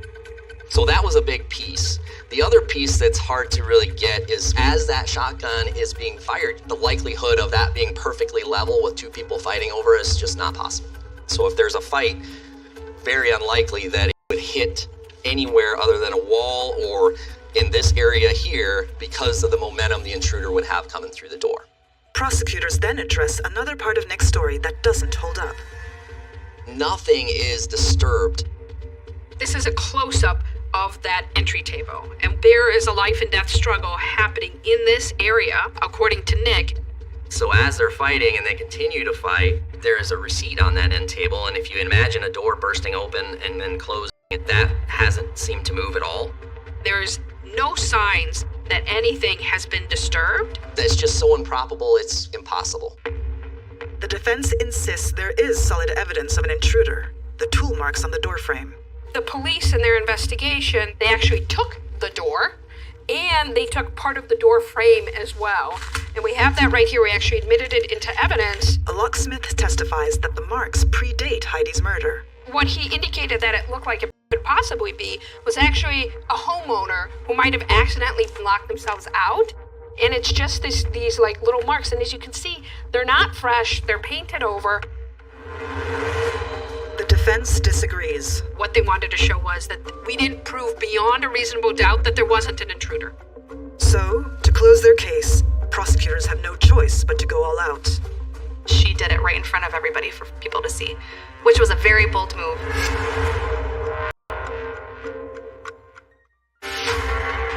A jury is hearing closing arguments for a murder trial in Ramsey County today. The defense team argues that Nick wouldn't have had time to shoot himself before calling the police.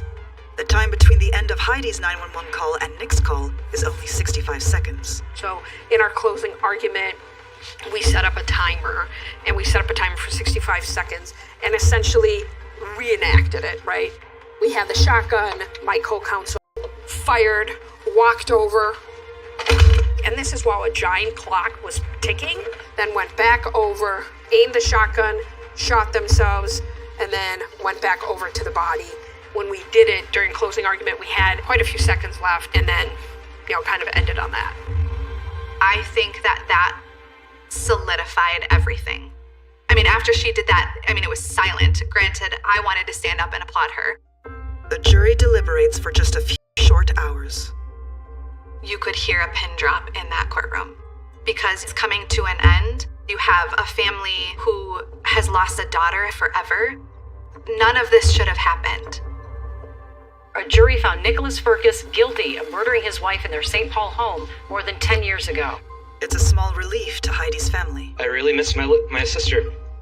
And while I know nothing will replace the void of her not being here, the load is lighter knowing the fight for the truth of her story has been won.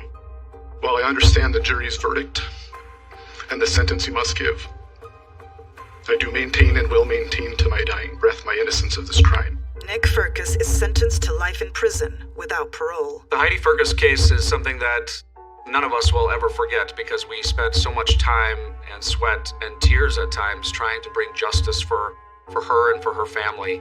They had lived with Nick's version of events for so long. To finally be able to have the truth was very important to them. Heidi was someone who was very, very loved.